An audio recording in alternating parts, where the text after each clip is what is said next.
What is up, my ninjas? I am Strydent, and welcome to another action figure review. Today we're looking at the Mafex BVS Batman and the Mattel Multiverse Justice League Batmobile. These two are figures that I got a while ago.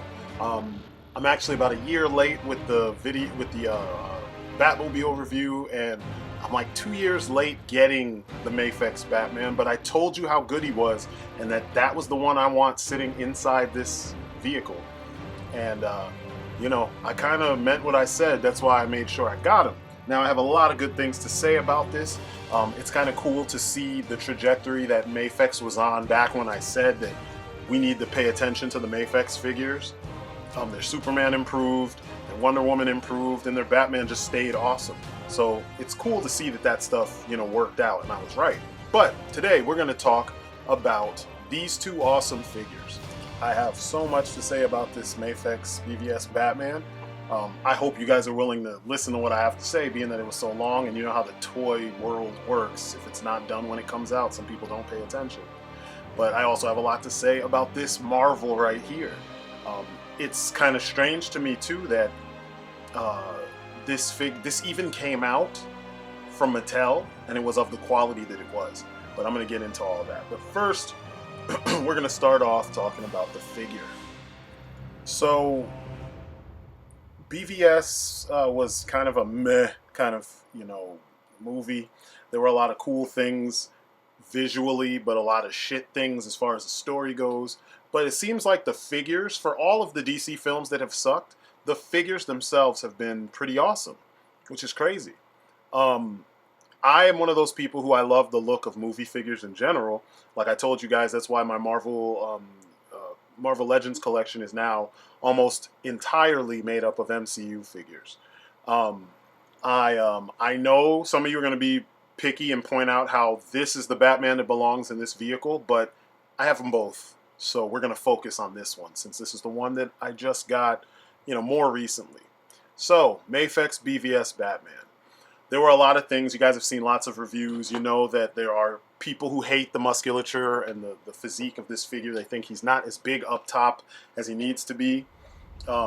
Here is my first brush with this figure. I bought a bootleg, and as you can see, the bootleg is slightly taller. It's because of the peg that's in his belly. You can see all six abdominal muscles are, kind of exposed, whereas on the actual Mafex one, the peg sits deeper in the diaphragm. So he's still tall, but he's not sitting at the very top of the midsection of the figure. I made a custom out of that other figure because I wanted to see how he worked. So I took apart my previous Mafex Dark Knight Batman, the one, I think it's the Dark Knight Batman. Yeah, it's the one that sucked, the 1.0, not the 2.0, with the arms that popped out. Essentially, I cannibalized that whole figure, used those joints to fix up this other figure, and made kind of a Night Shadow Batman-ish Mafex figure with the briefs and everything. Those briefs actually came off of that, Dark Knight figure, and so did the belt. They were kind of connected, so to speak, but it's not terrible, but it's a good way to see what could have been in some ways. I kind of was fiddling around with different types of materials when I did some work. I sculpted stuff on his face to cover up the actual, face, because that face was off center and it was poorly painted and his eyes were jacked up. So I went in and I did some lightweight sculpting. I mean, I could have done some more, and then I got bored with it, so I left it alone. But the end result was this, and I mean, it's kind of cracked up now because the putty wasn't very powerful. It wasn't very durable, but I got the look I was looking for. But you can see the briefs up close and the belt up close, and you see that it's a slightly different look. But yeah, I just keep them in my fodder box. This is the Justice League, the Justice League Batman from Figuarts, standing next to the Mafex version. And you can see he's shorter, and that's even with the modification to make him taller. It's not that much, so it doesn't look terrible. A lot of people made a big deal about this, and this was kind of why a lot of people they were forced, I guess, to go to Mafex when it came to getting their rendition of the Justice League version of the figure. I still prefer the Figuarts one. His muscles look right. His chin and lips look right. He just looks meaner. Look at his nostrils and stuff. Like, he looks meaner. And I dig that. I really do. There's a lot of things that from suit to suit were lost in translation.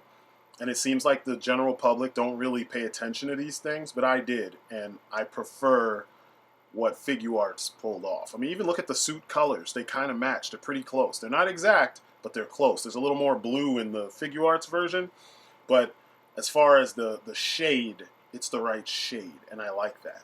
The boots and stuff, they're almost identical. The lower half of the legs are very similar. Then the belts are pretty much the same. So I dig that, but you know, the Mafex BVS Batman is the perfect, for me, it's almost the perfect BVS movie Batman. I even have the Mattel one, and I didn't do a comparison to that, because, I mean, what do you need? It's almost unfair to compare those two. But I really like this figure. I really enjoyed posing him, as you can see. The cape has wires at the tips of the front portion of the cape. You know, this Batman's cape doesn't drape over his shoulders the way that I prefer Batman to do, the way that just about everyone else does, which is another thing with the Snyder aesthetic. But as a toy, it's easy to play with because the cape doesn't get in the way. And this cape was made out of a kind of nylon-ish material, and I don't have a problem with it. It's nice. It doesn't wrinkle up that hard. It's lightweight, and the light kind of shines off of it or reflects off of it the way that it did in the film, which gives it that, like, I don't know, it sometimes gives it a more worn look, sometimes it gives it a more, like, armored, it's not armored, but like a heavy material look, even though it's light. So it's comparable to what your umbrella would be made of. And it works. I don't have a problem with it. I almost hope that I would wish to some degree that they would use different versions of this material on all the Batman figures going forward, but you know, people complained and they wanted pleather, and so we're going to get capes that are going to start to flake and shit, you know, over time. But you can see the anatomy of the figure, the sculpt work, the way the light bounces off the sculpt, what's the word I'm looking for? Articulation allows for a lot of crazy poses, and he looks good doing just about whatever I make him do. So I really dig what they were able to pull off with this figure. A lot of times Mafex figures seem limited, and that wasn't the case here. I mean, as you can see, he's flowing. I mean, whatever I want him to do, I can get him in that pose, and it looks pretty good, you know? So I dig what I'm seeing here, or what I've been able to do with him here, and I hope that that's coming across in the pictures. It was fun as fuck shooting these pictures, because a lot of times, you know, when a figure can't do what you want him to do, it makes the process frustrating. You know, and I've listened to reviews about other figures like the Revoltech figures, and I hear people complaining about posing them, and I'm like, look how dynamic the shit is. If you know what the anatomy is supposed to do, and you're not hung up on making arms spin 360 degrees and heads spin 360 degrees, it should be easy. And I don't have any problems with those figures. I didn't have any problems here, and I don't know. It was a blast playing with them. So, you know, these are the things I look for. Fun factor, because I'm a big kid. If I wasn't, I wouldn't be collecting action figures. The overall paint on the figure is really well done. There were no areas with slop.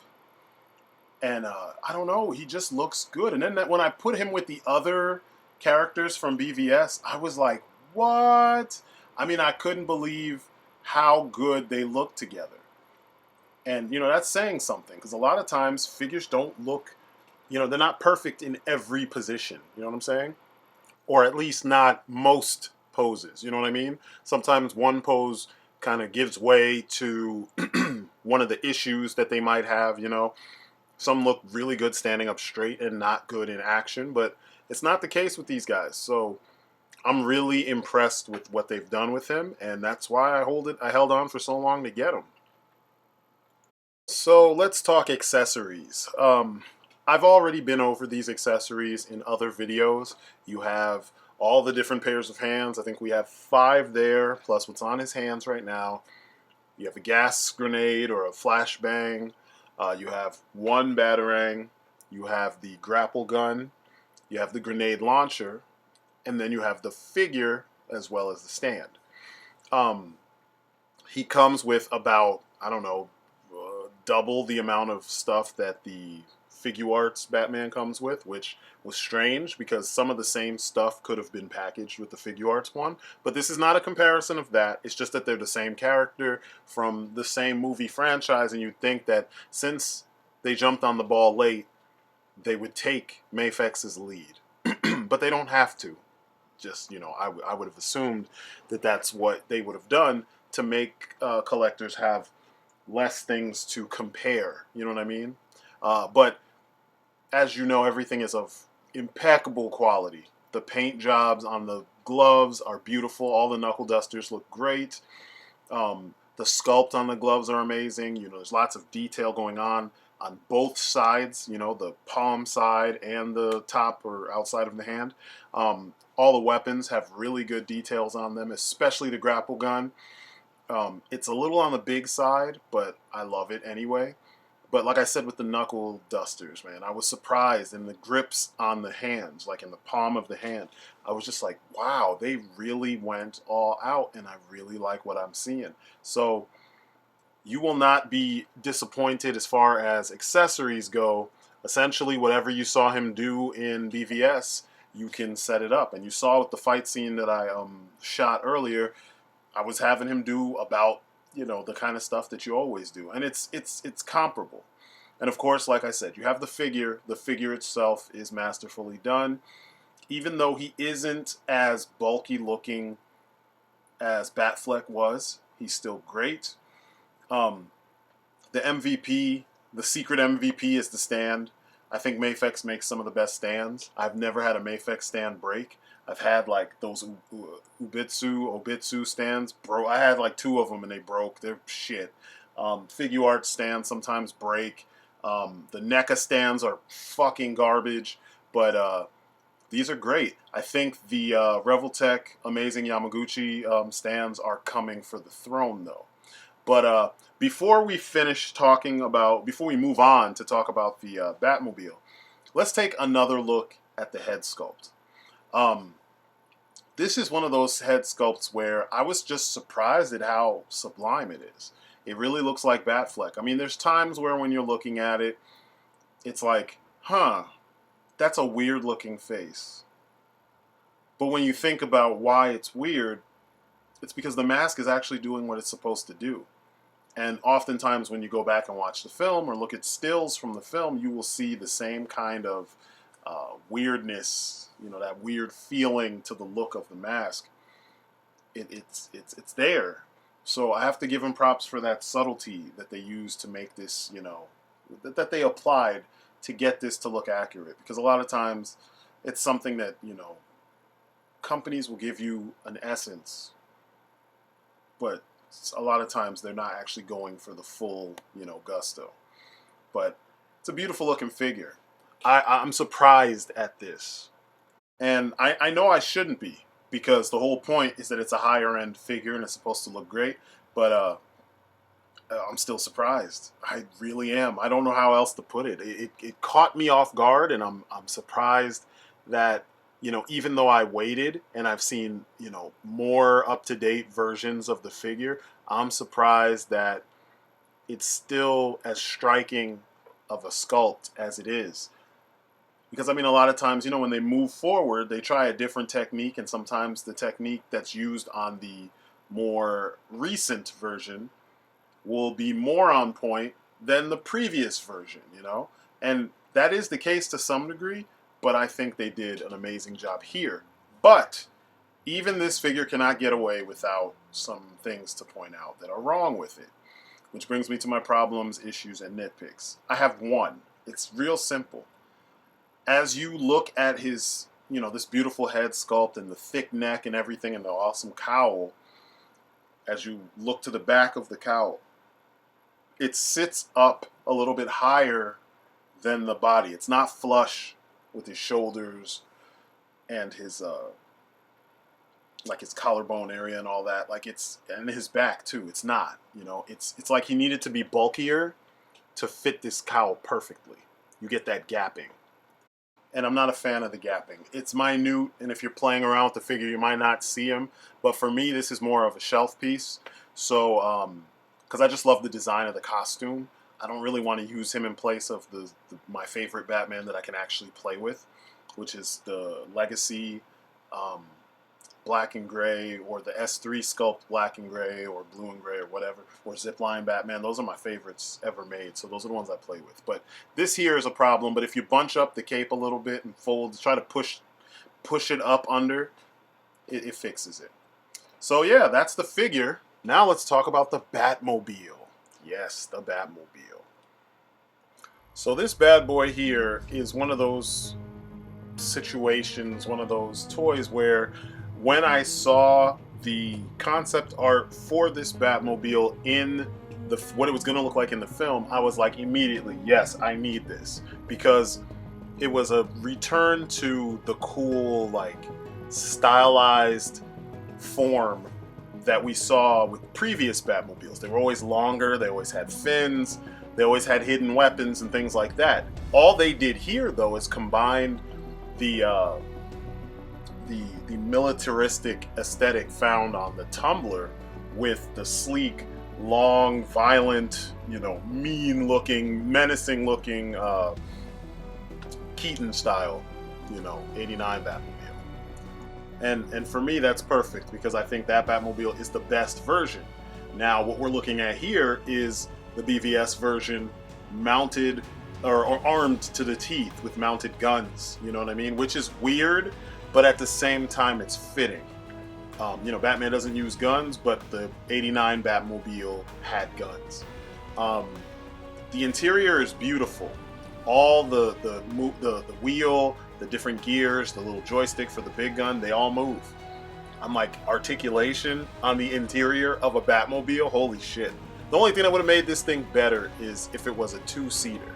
But as you can see, it's a one-seater. It does not have the periscope that folds out like in the other Batmobile, the cheapo, I shouldn't say cheapo, but the one that was made for the smaller figures, the $10 figures.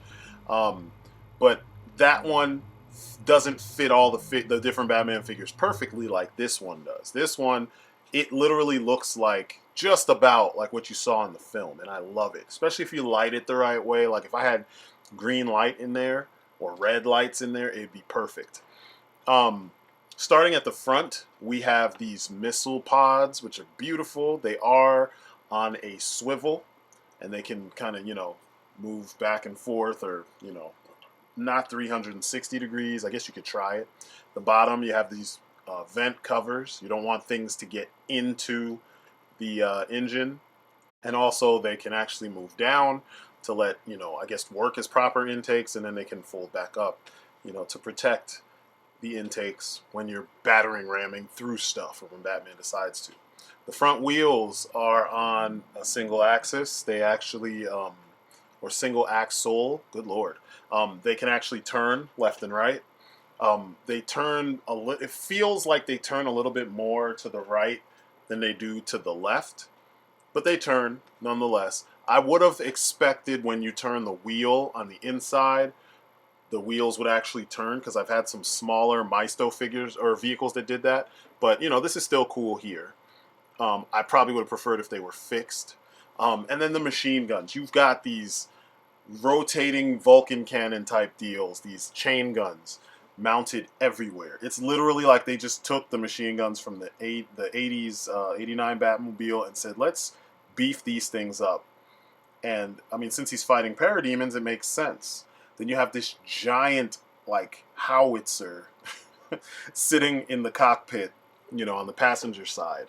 So that's Batman's wingman right there in this version, which it makes sense given he's fighting off an alien invasion, or taking part in fighting off an alien invasion. And the thing can swivel a little bit, and it can look up and down, you know, which is nice, because you're going to need that given the situation that this was created to be used in. I just love the look of everything. It's so fucking hardcore that it almost it goes against Batman, but it feels like if he was really that crazy, that's what he would do. Missile pods. You have missile pods on the sides, right before the back wheels. All of these parts are removable. The missile pods pull right out. They peg into holes, and then just like everything else, they peg in, and you can pull them out.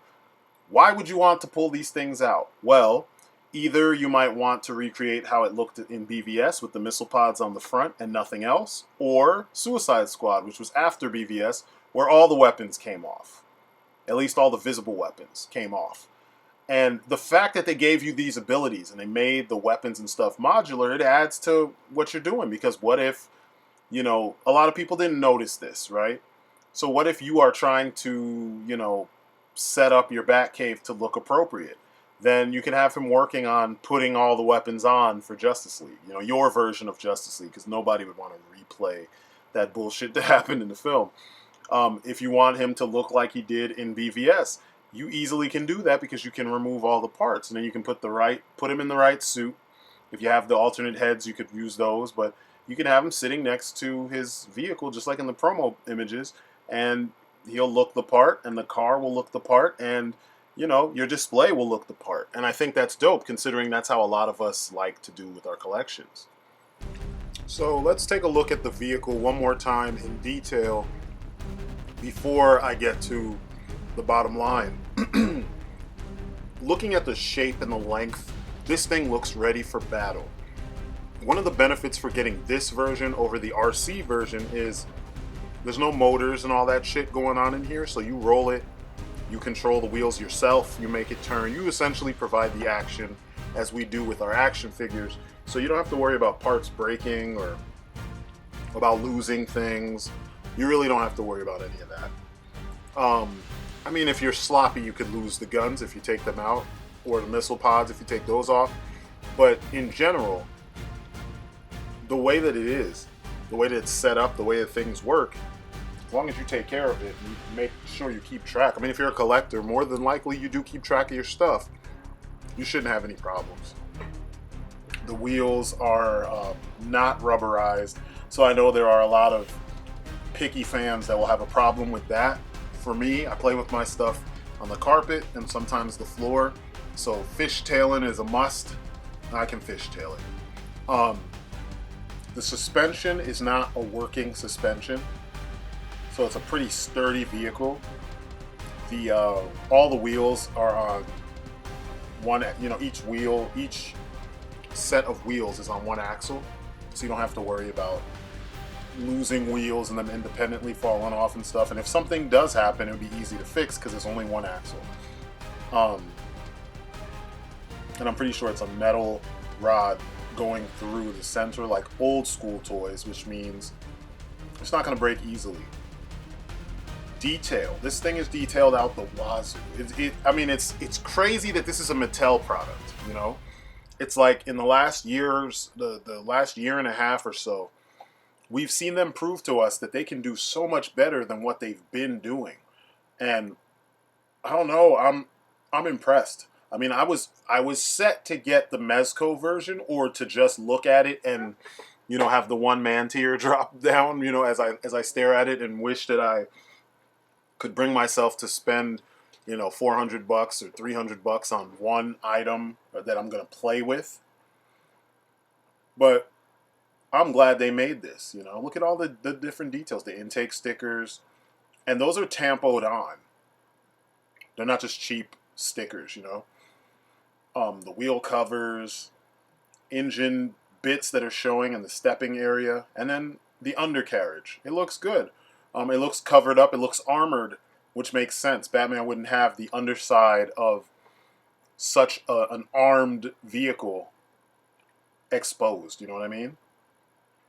And of course, you have the infamous peg for Aquaman so that he can stand on top of it like he did in the trailer and be like, yeah, and, ride with Batman into the fight, probably with Cyborg flying alongside it. I didn't feel like putting Cyborg on a stand, to be honest with you.